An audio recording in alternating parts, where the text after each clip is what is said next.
Hi, I'm Vicky Rebecca, and this is Michelle Graham and Gillian Cockburn.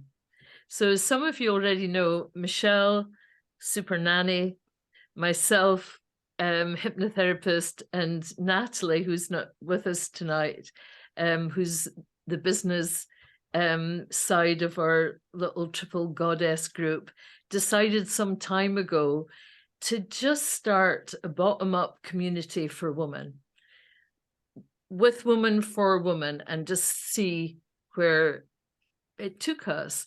And it's taking us to good places, I would say. Would you agree, Michelle? Yeah, absolutely.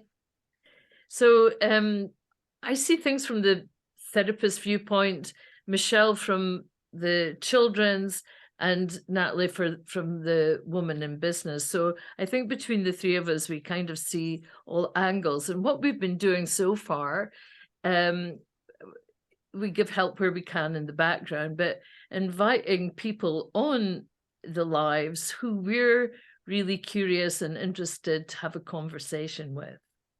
So Gillian, who I'm going to introduce right now, and I met at when I was chasing down free gluten-free scones, as Gillian will tell you. It was a network event, and I said, well, will there be gluten-free scones? And honestly, it's the first time I had a scone in about 10 years because the gluten was so great. And then I met the lovely Gillian, who does something that I'd never heard of before. She's a sober coach. So Gillian, would you like to introduce yourself a bit? Sure. I love how you one of the words that you used right there in the beginning about being curious. That's something that we really encourage in this community of sober coaches, is to be curious about our relationship with alcohol. So when I hear that word, it's always I don't know, it makes me interested to hear what people are curious about, when you keep that open mind.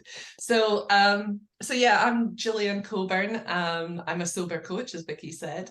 And I've been doing this for a couple of years now. I've been sober for over 2.5 years.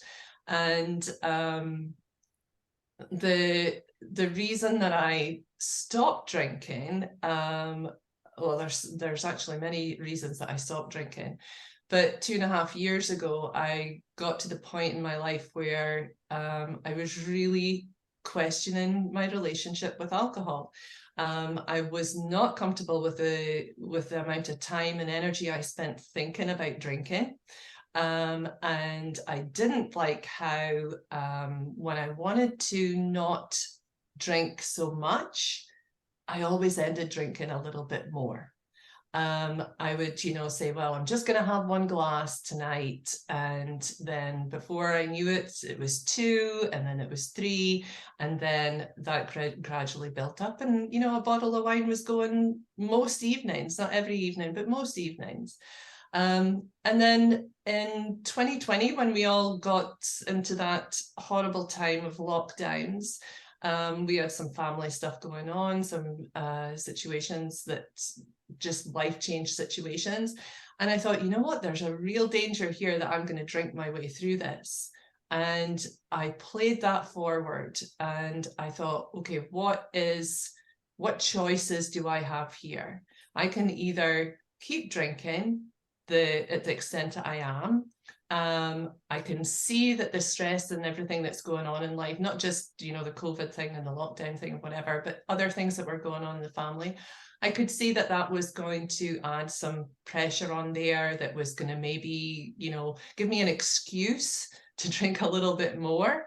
And I thought, I just sat down one day and I thought, okay, what's life going to be like in another year if you keep drinking like this? And I decided, within a week, okay, that's enough. This has got to stop.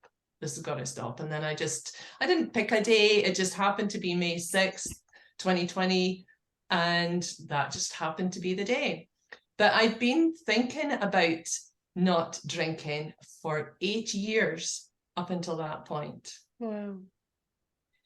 I remember I was at a wedding, lived in Canada for 23 years. We left Scotland to go and live in Canada in 97. And I was at a wedding, a friend's wedding there.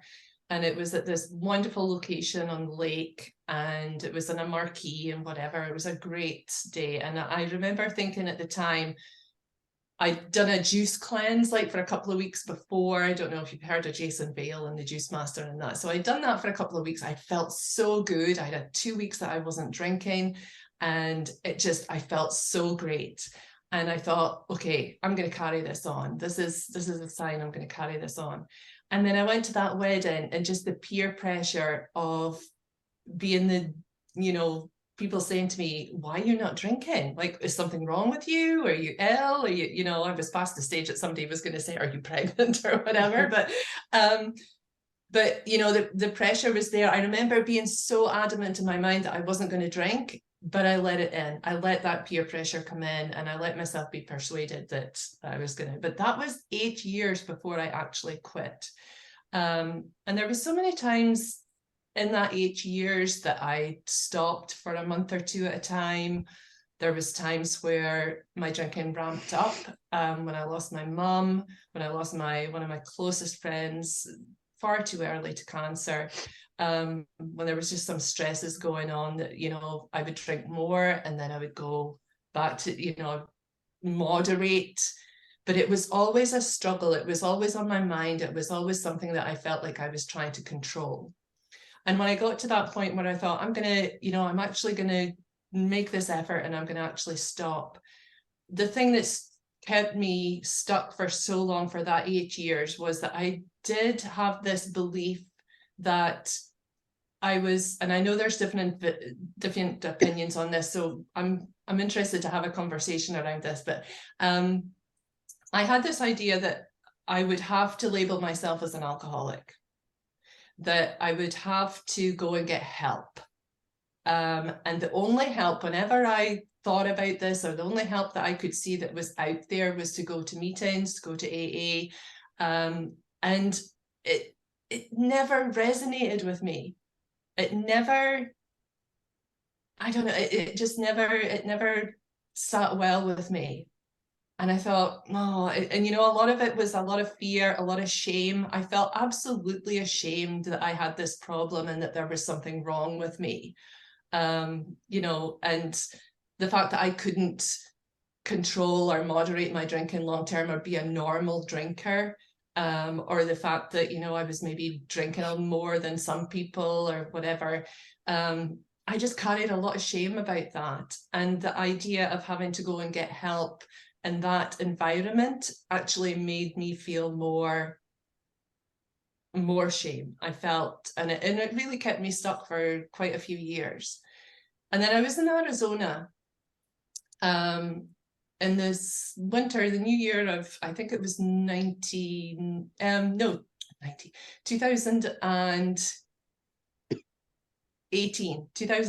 19. And I listened to, and I was doing dry January, and I listened to a podcast by somebody called Annie Grace. And she pretty much changed my way of thinking. I still didn't stop drinking, but when I started listening to her explain the differences and the spectrum of gray area drinking, I thought, bingo, this is the information that I've been looking for, that I've been searching for. This is what resonates with me.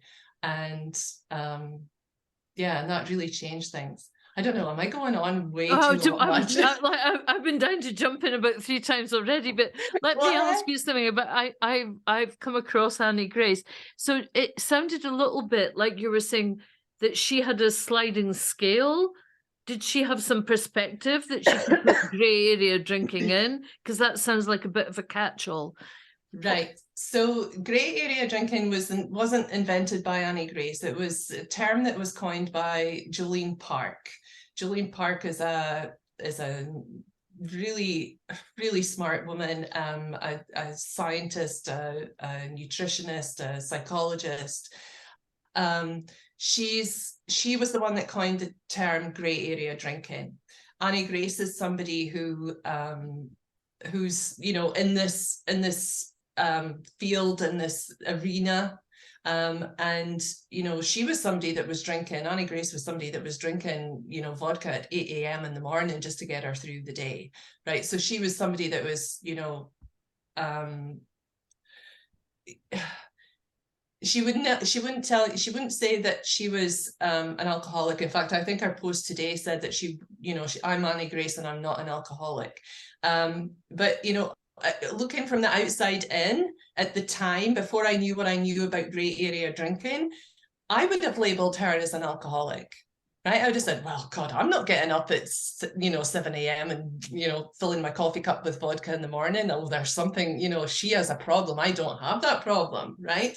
But she was just on a different end of the spectrum. So grey area drinking, Julian Park's concept of grey area drinking that resonated with me is that there's a spectrum between people that don't have an issue with alcohol, maybe don't drink at all or have an off switch, right? It's not an issue for them. But do you think that really exists? Sorry, just jumping in. Yes. Yeah. My husband, definitely. Yeah. Yeah. He has an off switch. Just never bothered him. He can have a drink and then, you know, not bother.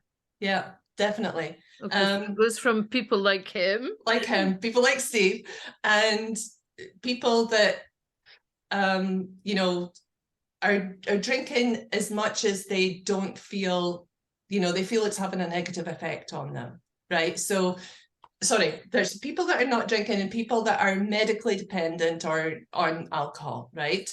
So there's that two ends of the spectrum, and in between is what the grey area drinkers are, right? And there's millions of us in that spectrum, right? And some of us are at different ends of it, or slap bang in the middle or whatever. And I think this is one of the things that I got caught up in my head. And once I figured this out, it made a big difference to me. It's not about how much you're drinking.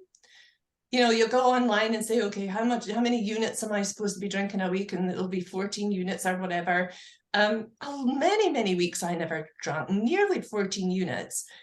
But the amount that I was drinking was enough to make me feel that it was too much. It was having an effect on my health, and it was having an effect on my emotional and my mental health. And it wasn't good for me. It wasn't as much as a lot of other people were drinking. I've got friends that are away at this end of the spectrum and friends that are here, right? But wherever you are there, if you're not comfortable with how much you're drinking and how alcohol's affecting your life, then you need to get curious, and you need to ask yourself some really good questions and be really honest with the answers, and shut out all the noise around you of, oh, don't be silly, you don't have a problem, you don't need to stop drinking. Because that was me. I was like, oh, well, yeah, I don't have a problem.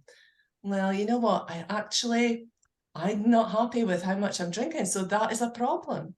Yeah. That's a problem for me. And if you carry around that, if you go for years thinking, oh, I wish I could do something about this, but it's just like, you know, you don't know what to do. You know, it plays on your health and your life. Let me ask you something, Gillian, because Please. I'm sure that everybody watching is going to be really curious about. Well, that's the buzzword for tonight, curious, obviously. But what I'm longing to ask you is, like, you see me, I don't like anybody telling me that I can't do something. Right. Like, I because I'm waiting for a hip replacement, I'm on meds from the doctor, and it says in the packet, don't drink alcohol. Well, I drink very little. But ever since I read that packet, I did nothing but want to drink. Because somebody told me I wasn't allowed to. Right. So it sounds as if what you've done is abstinence, you're teetotal. And that is very similar to what is asked of you in AA.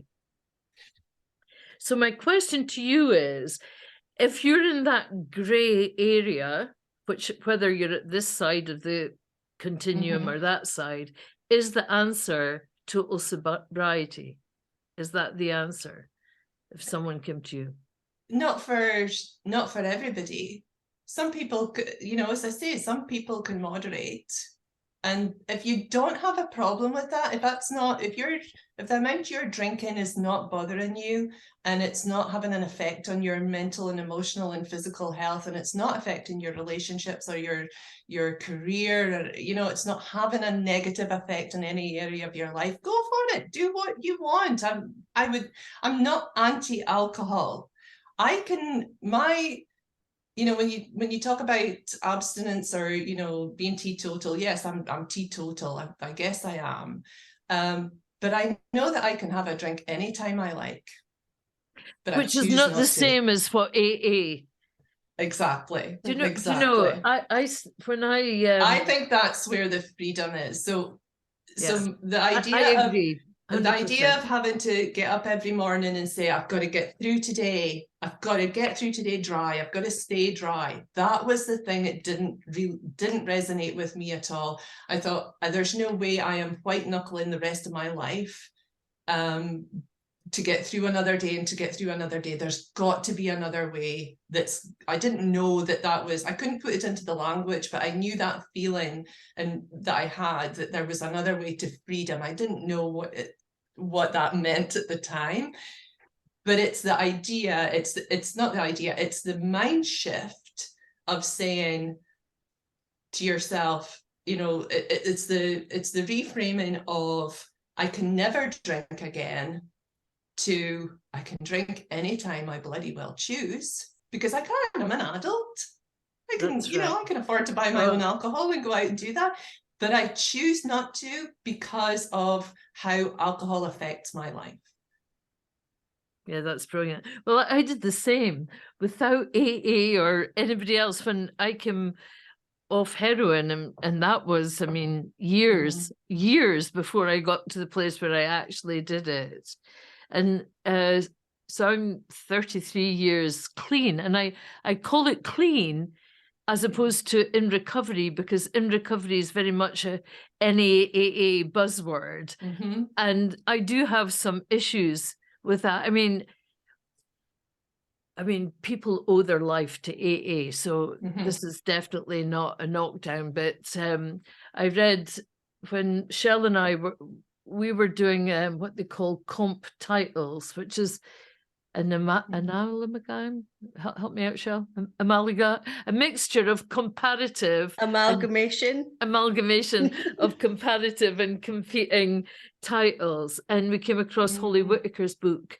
Or is it Get Sober Like a Woman or Quit Like a Woman? Yeah, maybe that's it, Quit Like a Woman. And so basically her take on it is that because AA was set up so long ago by a bunch of middle-class males, and all this about find your humility, find your higher power. It was a Christian, I can't remember, an offshoot Christian group who first set up, but they were men. And it was be humble, be this, be that.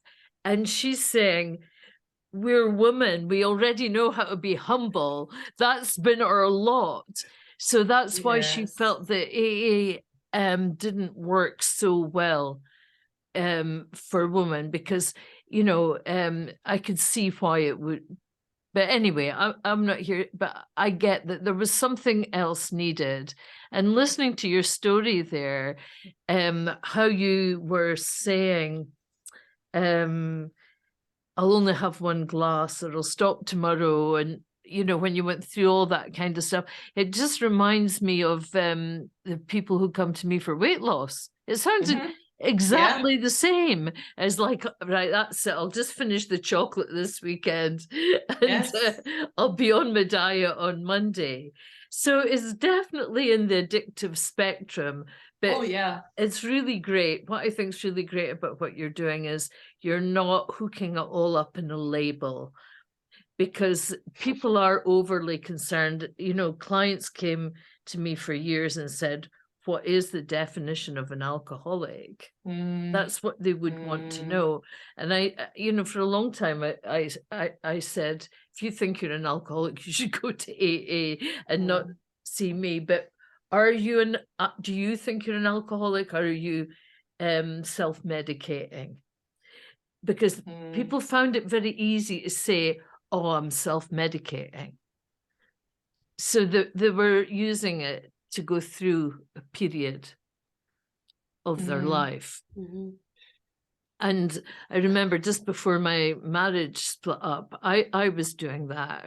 I was drinking every night. And I've not drunk in my whole life. I've not been that much of a drinker. But at this period when things were just not great, every night I'd have a glass of wine, I'd put on weight. I was getting depressed. And I recognized what you recognize. This is not great. In my mind, I was self-medicating. And I did stop drinking. For a while, I went and did various things, yeah. Yeah. I think that most people that I talk to that are using alcohol, or, you know, for me, most people that I'm talking to are using alcohol. They're 99.9% of the time they're using alcohol for something, right? To replace something. There's usually, you know, for myself, it was I used to talk about, God, I might get a little bit emotional here. I used to talk about this space, this emptiness I had that was here. Like, you know, when people, you know, before I knew about, you know, tuning into the energy of my body and stuff, and I was doing a lot of that. I was a yoga teacher before I got sober. You know, so I was into all that. I was, you know, that was really on my radar. All the health stuff was really on my radar. But the alcohol was the thing that was like, oh God, it was the elephant in the room for so long. Anyway, I used to be part of a group, a women's coaching group, and we would go there. And for the longest time, I used to sit there thinking, I want to tell somebody that I want to stop drinking, but I never could. And we would talk about energy in our body and where we felt empty. And I always had this space, kind of my, you know, kind of like my solar plexus kind of thing, that would just be, and somebody would say, what did it feel like? I said, it's just a black hole. It's just this like black hole that I can't seem to fill. Whatever I do, whatever I try to do, different things I try to do in my life, I just can't seem to fill this space.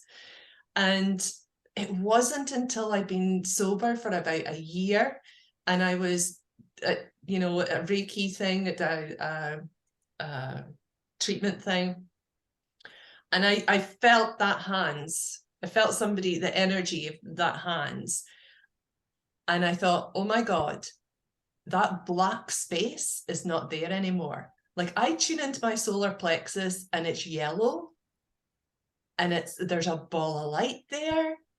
That was never there when I was drinking alcohol. So the alcohol, although I was looking for it, I was hoping that was the thing that would, you know, fill me up, that would make me feel better. And yeah, maybe for the first couple of glasses, yeah, maybe I did get a little bit of a buzz on or whatever, but it was never long term. It was just to numb out. It was just to dull and forget that there was this feeling in me, this emptiness here. And the alcohol made me forget that emptiness was there. So then you stop drinking and you think, oh, crikey, you get all these feelings, right? It's not that you stop drinking and everything's rosy, you know, that so many people, it just annoys the hell out of me when everybody says, not everybody, when so many people say they're 6 weeks sober and they're sleeping like babies. It's never happened for me. If you think, you know, it is true that alcohol gets you up at 3 o'clock in the morning or whatever, and you know, because the effects of the alcohol's wearing off, and then your body, you know, the chemicals in your body kind of are overreacted, so they wake you up to look for more alcohol to settle you down again. I still wake up at 3 o'clock in the morning, so you know, yeah.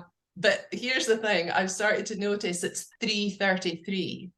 And I don't know what that means. I haven't looked into what that means. Oh, do you? Yes.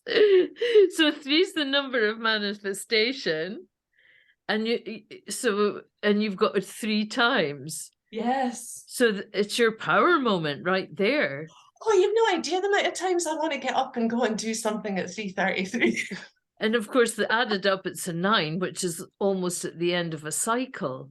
So, you know, I think it's like giving you a window or an opportunity to walk into that and make your choices, girl. It's a bit of homespun Yes. wisdom. Okay. Yeah, 333, and you know, it's a triple number, which makes it even more powerful. You know, even if it was 33, that would be a power number. Yeah. Oh, I wake up at 3:33 many a time. So interesting. Yeah. So interesting. Yeah. Oh, that's got me right off topic now. Well, I think I was trying to think, well, what, you know, people watching, what will they want to ask you? And there's heaps, there's, you know, there's the definition, because people always want a diagnosis, don't they? We're just human. We like to be able to self-analyze and everything. But I think, like, what would be useful for me as a therapist to say to a client who was struggling in that area is, well, here's the litmus test. You know, so a minute ago you said, you know, you've chosen sobriety. I think if I was self-medicating ever again, I would also just knock it on the head. But I loved what you said about I can drink any day I want, because even I said that about heroin. I thought, do you know what? If I'm 80 and I've got some terminal illness, I'll be on the flight to Thailand. And nobody's, because somebody, it was somebody in the recovery community said to me about, because I'm on tablets for my hip at the moment, you're not scared that you get addicted again? I said, you know what, at my age, not really too bothered. I've just come off it again. You know, you don't need to get hung up so much. Right. You know, you need to do what's right for you. And for that's worked for you, knowing that if you choose, you could take a drink. But say I've got a client in front of me saying, I'm not sure. And a common question that I get from clients is, I wish I had a stop button. Can you hypnotize the stop button into me, Vicky? I don't want to drink every night, or I'd like to have one glass every night, or I'd like to go out and not just keep drinking till 3 o'clock in the morning and then black out. You know, that depends on the age group. Those questions would come from. So would you have a litmus test for them? Oh, so yeah. So everybody is so unique in their journey and where they're at, right? And where there's, you know, depending on how much somebody's been drinking up to the point that they reach out, how committed they are. So, you know, I don't know if there's one test fits all, to be honest with you.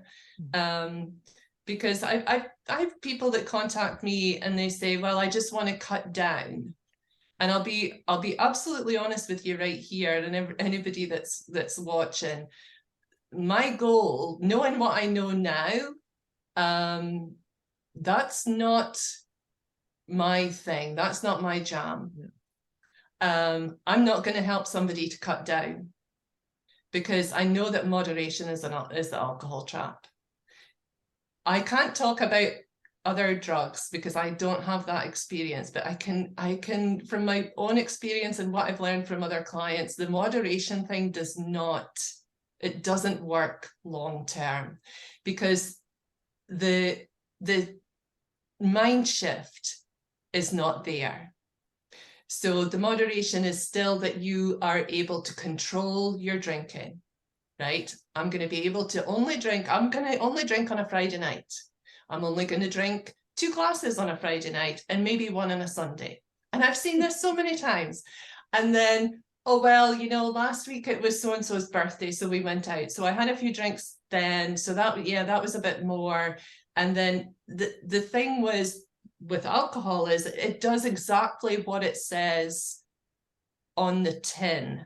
If the truth was put on the label of every bottle of alcohol out there to what it is you're actually drinking, that it's an addictive, depressive liquid, that you're putting poison, that you're putting into your body, then, you know, we would know that that is what's going to happen to us. But no, we sell it. And you talk about Holly Whitaker, you know, and I really agree with her when she says that, you know, the way that society, the way that we've been fed this story as women, that this alcohol is glamorous and it's, you know, it's gonna make us so seductive, and it's, you know, everything in life's going to be better if we're drinking this label and that label, whatever.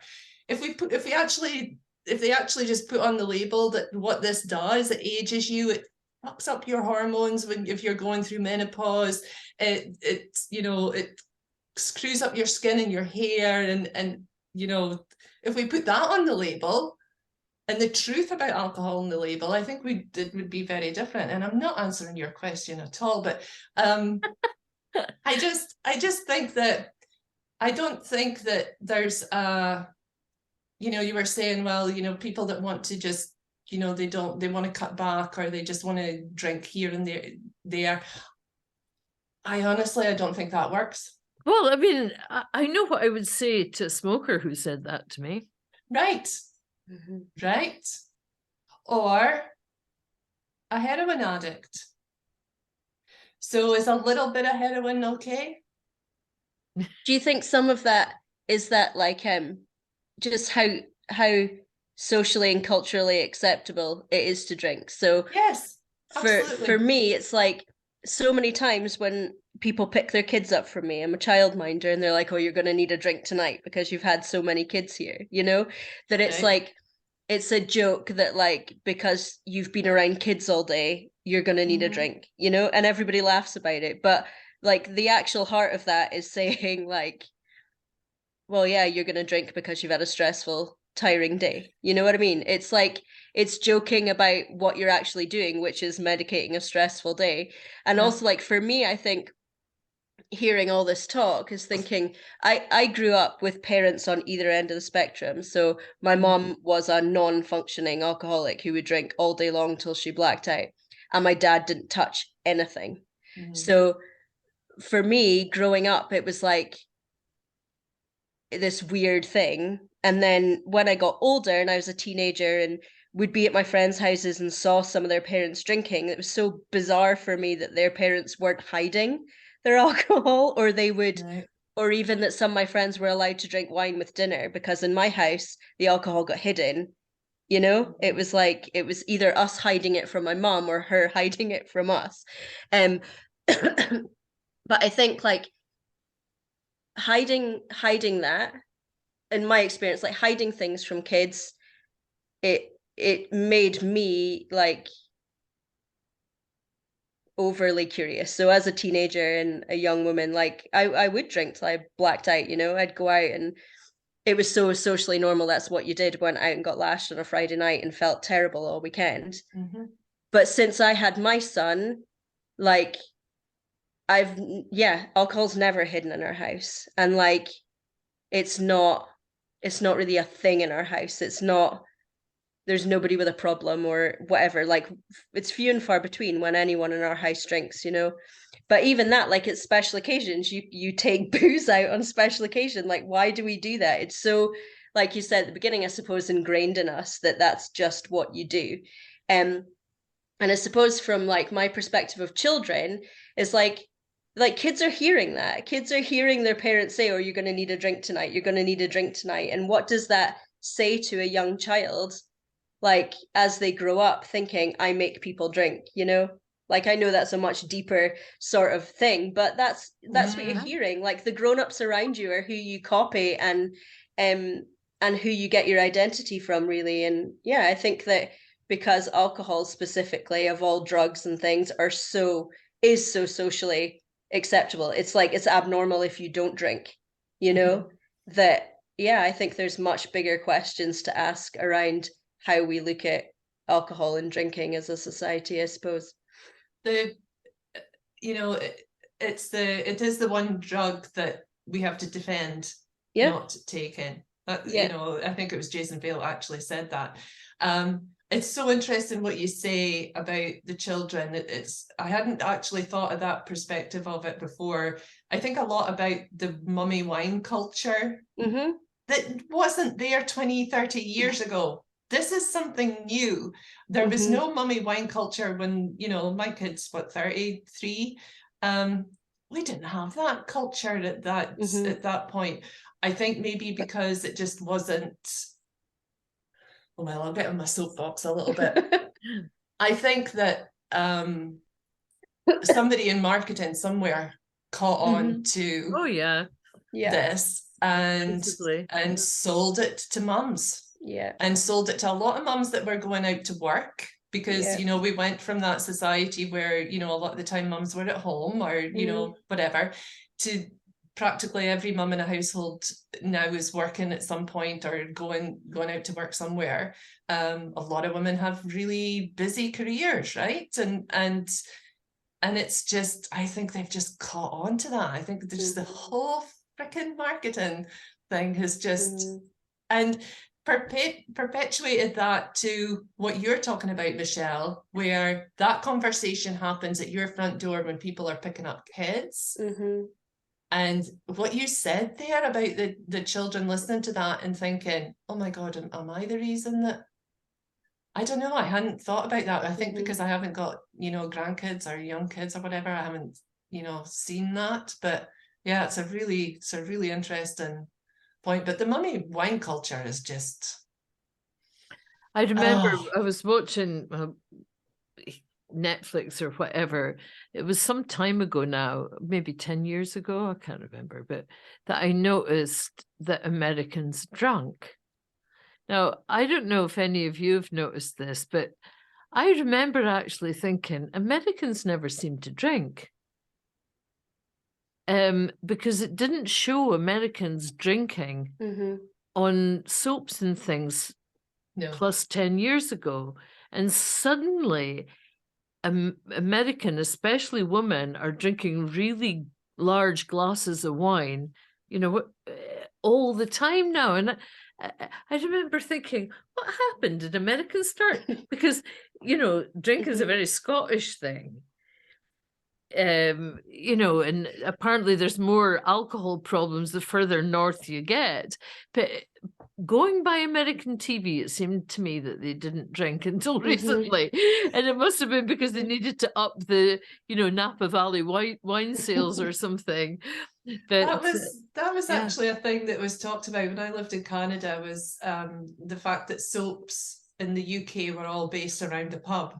Yes. Which is, you know, and the only British soap that we got over there was Coronation Street. And so and everything revolved, everything revolved around. And then these dramas or whatever that you know, US based dramas would come in, and there was one that was what the heck was the name of it? Anyway, the main character was Olivia Pope. It was about the White House and whatever, and she was a lawyer for the White House. And she used to go home in an evening and pour this huge, massive glass of red wine and have a bowl of popcorn. And that was her dinner, right? And yeah, but they're all size 6 and they eat pizza. Yes. They must spit it out again when they're off camera.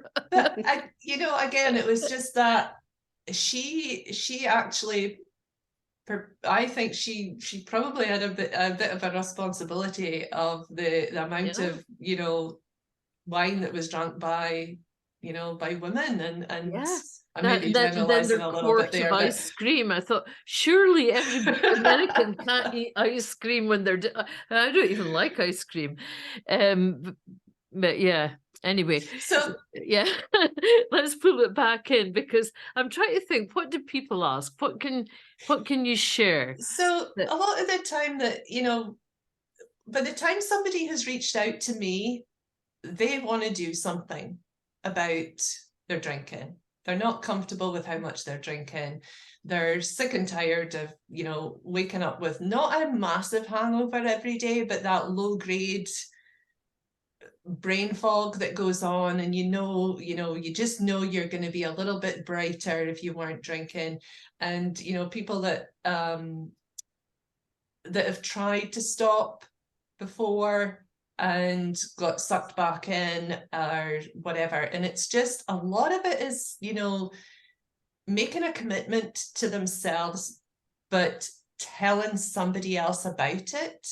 And a lot of the time they've got nobody else they want to talk to about it for the first 3 months or so, right? So many people that'll get on the phone and say, I just don't have somebody else that I can talk to about this. And I'm on the fence about the whole, there's people that, and it's mostly women I work with, but there's women that will come to me and they will know in the first week or two if they're going to come out to their family or their friends or whatever, that they're going to tell somebody. And then I've got other people who are like, no, I'm not telling anybody I'm doing this, but gradually people find out that they've stopped drinking. But there's some, it just, there's, everybody's different there. But a lot of the time they come to me and they're like, I'm the first person that they've talked to about the issue with alcohol. Because, as we've talked about tonight, a lot of it is, you get pushback. It takes a lot of courage to have that conversation with your significant other or your family or whatever, and say, sit down and say, oh God, I really want to stop drinking. And for somebody to actually turn around and support you in it. A lot of the time, maybe your partner or whatever is still drinking, and they're gonna be like, oh well, you're gonna be so freaking boring if you're not drinking. What are you gonna do if you're not drinking? That's what I got. Or I got, well, don't, if you're going somewhere. And I remember I stopped for 6 weeks before he even noticed that I'd stopped drinking. I just never talked about it. I just knew that he wasn't going to understand, and I didn't have the language, and I wasn't brave enough, and I didn't feel strong enough to have the conversation with him until about 6 weeks in. And then I thought, I've got to talk about this. And I've got to let him know. And he's like, are you not having a drink tonight? I'm like, no, I haven't had a drink for 6 weeks. Oh, are you like, but you're not stopping drinking? Like, yeah, actually, yeah, I want to stop for good. Oh my God, and whatever. And now it's like, now we have conversations with people about this now. Like now I can stand on the rooftops and shout about how great it is to be sober. And how, you don't have to wait until you're in a ditch somewhere or blacking out every night before you stop drinking. Just, if you're not comfortable with how much you're drinking, just talk to somebody about it and do something about it. Yes. But don't wait until it gets that bad that you lose relationships, or you lose a job, or you lose your license, or Yourself. Yes, absolutely. There's this, you hit the nail right on the head, Vicky. There's the sense of disconnect that I had. This was what this was. This emptiness was that I wasn't connected to myself. I wasn't connected to what my potential was. I wasn't connected to my voice. I would have never spoken like this about a subject as touchy as this in this area where we live, because it is a little bit touchy, but I wouldn't have, it's not having I've got a colleague who is also a sober coach, and she talks about manifesting, how you manifest, and how alcohol is the block from manifesting what you want in your life. And it's so true. But that's the thing. Alcohol is that thing. If you think that you're not living your full potential, that you're not, that so many women at my age, at midlife, 50, 55, whatever, are like, oh, what else are we going to do with our lives? There's so many women out there, and like, the kids have gone off, and they're at home now and their husband and they're kind of retired or whatever, and it's like, okay, well, what else am I going to do with the rest of my life? Because I've got a lot of good years left in me yet. And you know, and a lot of women are drinking their way through that chapter in their lives where it's like they've got so much going for them at this point. There's so much to be excited about at midlife. This is not the time to let alcohol get in the way. I would just say, so it's clearly opened a door for you, Gillian. Huge. Connection back to yourself. Here was you, a yoga teacher. Yes. And it just shows you, I mean, I was the fitness instructor that used to smoke around the back of the sheddies, you know, so I know how, you know, living that life feels. But now you're whole, clearly, and it's like this whole new spectrum's opened up. And I think in many ways that's a fear of aging, that, you know, we see this happening to our lives. But in fact, what you're saying, and what I've taken most of what you've said tonight, is that we can do this. Yeah, I think that a lot of people think that if they stop drinking, that life's going to get smaller, that it's going to get boring, it's going to, you know, what are they going to do for fun? What are they going to, you know, it's just like the joy will go out of life if they're not drinking. You know, oh my God, I can't give up my wine. Gotta have my wine at 6 o'clock. That's the thing that gets me through the day, right? And the absolute opposite is true. And you know, if somebody told me that a few years ago, I would have never believed them. But hand on my heart, the absolute opposite is true. You get so brave. You know, you do things that you would never have done before. How do you feel, Gillian, going into, because do you still go into the pub? Yeah, I can go into pubs, no problem. Yeah. You can go, but do you have the same feeling to go into the pub? Yes. And if I go in a pub and they've got 0% Gordon's gin and a nice tonic, I'm like excited as hell. I'm like, oh, I'm going to sit and I'm going to have a nice. And if they don't, I'm just like, okay, can you give me it? Give me something, but give me it in a fancy glass. Like, you know, and it's getting so easy now. There's so many alcohol-free options out there now. It's huge. I think it's the biggest trend in the drinks industry right now is alcohol-free drinks. Yeah, they've got all that. What do you call it? That things that are special brews, but they're brewed, but it's not alcohol. Oh, there's so many botanicals. They're really and botanicals. Yeah, I've seen heaps of adverts on Facebook or other social media where it is all like just after New Year, all these adverts, I suppose, because everyone's like dry January and stuff. Yeah. That it is like, oh yeah, enjoy this. It's like alcohol-free alcohol.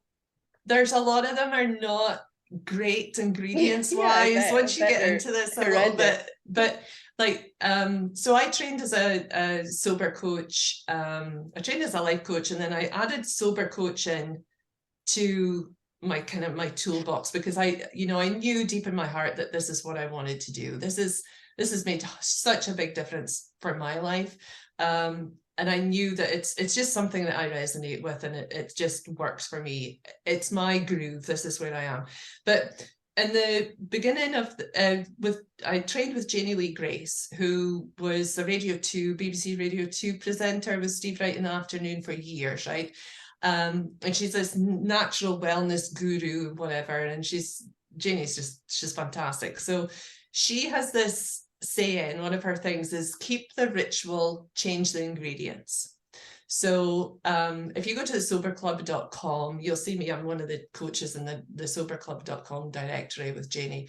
But there's her keep the ritual, change the ingredients is if 6 o'clock and if you're missing that, that treat at 6 o'clock of a gin and tonic or whatever, and it's the coming home and filling the glass, and it's the ritual of that, right? It's the ritual of doing that. If that's something that you want to keep going, then find something else to put in the glass, change the ingredients, right? And there's so many options out there, and do that. But I say to that as well that for myself, and it depends, everybody's different, but for myself, there was no way I could have done that in the first 6 months. Because in my mind, that was going to trigger something for me. Okay. I felt like I was going to, if I, you know, opened something that was, or tasted something that was too close to wine or whatever, that it would trigger something. And it just scared me for about the first 6 months. And I thought, you know what, I don't need to do that. And then after that, I thought, okay, I'll try an alcohol-free beer. And I remember the first night sitting down with an alcohol-free Heineken and drinking it and thinking, okay, what's going to happen? I'm sitting there waiting for my body to have a reaction to this alcohol. Not my body, actually, my brain. And think, oh, God, and I'm sitting and I'm feeling a bit guilty. And I'm thinking, oh, God, what's going to happen? Am I going to want more? Oh, my God, I couldn't even finish one. I couldn't finish one. It was just like, yeah, it tasted nice. It was good. It was nice to taste that cold beer, whatever. And then it was like, yeah, that's all right. Now I like some Naughty, which is a really nice fizz, which is it's just wonderful. It's so much better than Prosecco. Have it in a fancy glass. There's some nice botanicals out there that you can mix with a really nice tonic or whatever. I quite like the botanicals, yeah. Yeah. And it's just having that something a little grown up, instead of just, you know, soda water and lime or whatever you used to have. But it's not for everybody. And you know, I always, you know, I'm very careful about letting somebody decide whether they're going to do that, whether that's something they want to do, whether they want to have that in their toolbox, like we get a sober toolbox going, all these little things and tools and techniques that somebody takes with them. And if change the ritual, keep the ingredients is something that works for you, fine. But if it doesn't, then just you know, stick with what works. If the peppermint tea, everybody's different. Yeah. I remember when I stopped smoking, I stopped having coffee for a year because I could not have a coffee without having a fag. Yeah. You know, it was just they went together. But now I have coffee. I love coffee, but it took a bit of time. Yeah. Gillian, thank you so much You're for so welcome. tonight. Thanks for having me. Yeah. So is it sobercoach.com that people can get in touch? My coaching is actually called Finding You Coaching. So if you give that to me, I'll post it with this video. And if you need to get in touch with Gillian, and I know Gillian, so if you've got any questions, just reach out and ask her. Or put any questions in the comments below this video. Because people, you know, sometimes it takes them a minute to get around to warm up to you. So I encourage you to just ask Gillian anything you like. It's like you said, Gillian, about the shame attached to it as well, you know, like the point of one of the things with this women's circle stuff is that it is a free forum, you know, where you are in a trustworthy environment and you can ask anything and take that shame away from some of these subjects that we're kind of taught to keep our mouths shut about, really. So I think Brené Brown says, isn't it, that shame is the one emotion that has absolutely no positive side. Shame has no purpose. And it's that thing that, you know, when you talk about something, it just takes the power of it away. When you get when you talk about whatever it is you're feeling shame about, Well, that Michelle's right. That's exactly at the root of why we started doing that. Let's just talk about it. Let's just open a conversation.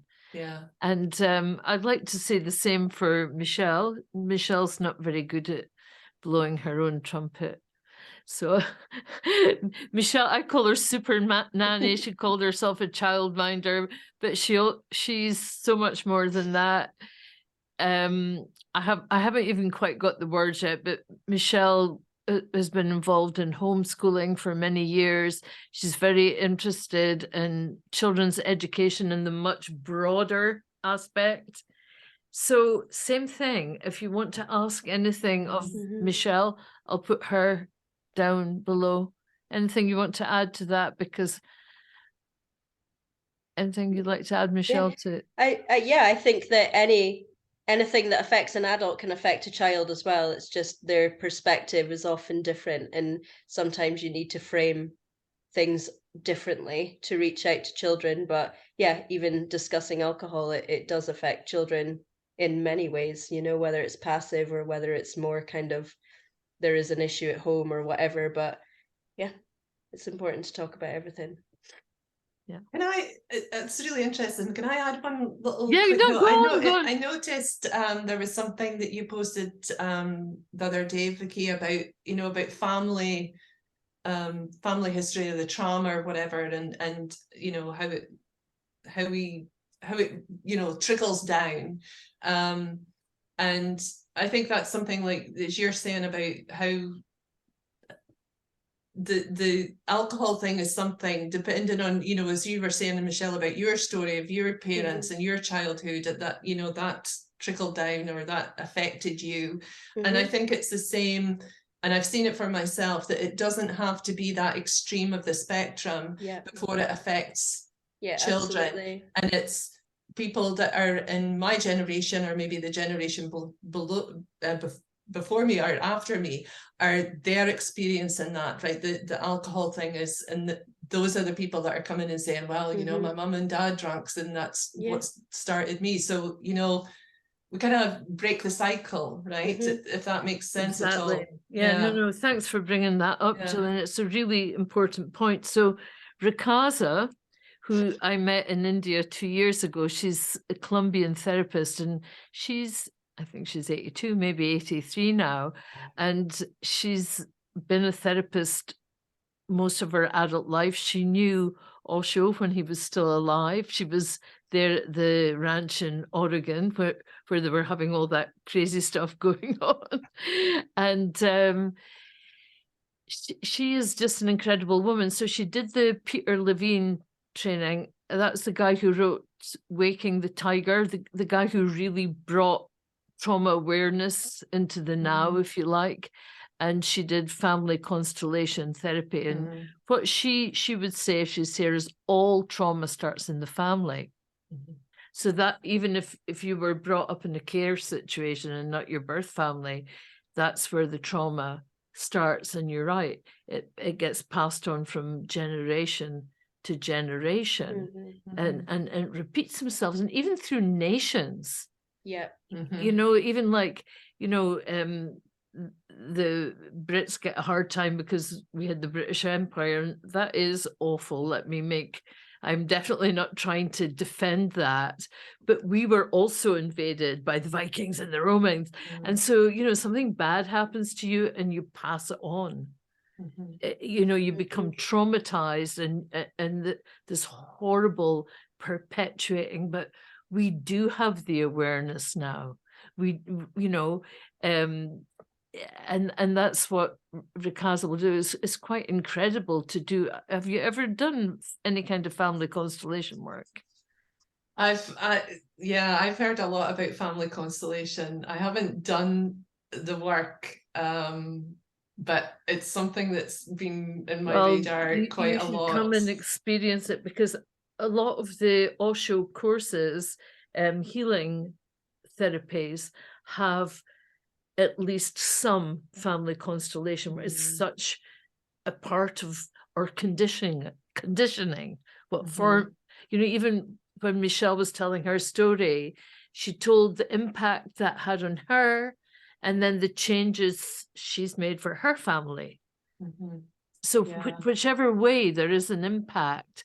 So I first came across it. I did one of the Osho healing therapies called Primal, which is something that was based on that book Primal Scream, and it's about deconditioning, removing your childhood conditioning. And so family constellation work, it's incredible. So you're in a room with strangers, and you know, if it's your turn, you'll say your story. Let's say the three of us are in the room in Rikaza, and let's say I say my story about, you know, and my father liked my brother better, or whatever it was. And Rikaza might say, well, what would you want to say to your father now? And then she'd say to you two, well, which of you two are going to play Vicky's father?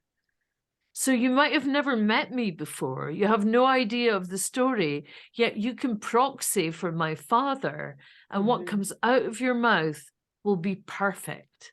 And it's so incredible. You know, you really see how we are all connected.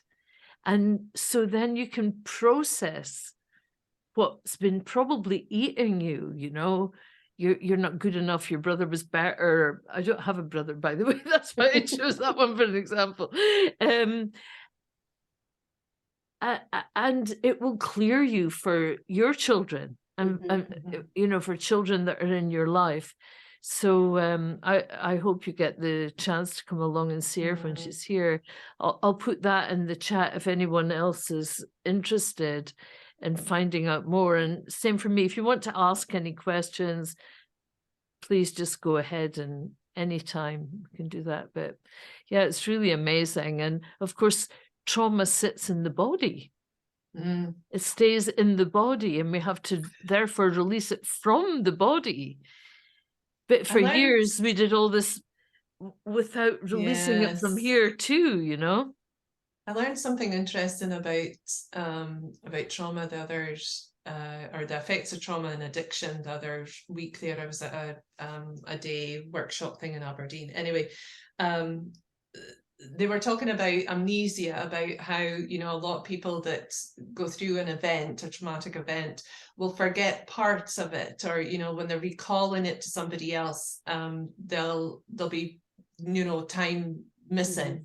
And we went on a break at lunchtime, and I was thinking about it, and I came back and I said to the leader, the facilitator, and I said, you know, I've had a couple of things that have happened to me in my life that I think maybe have affected me at some level. I said, but I can remember every little detail of what that was, of the event. If somebody asks me to tell them about it, I can tell you in detail about what happened. And he said, that's hyper amnesia.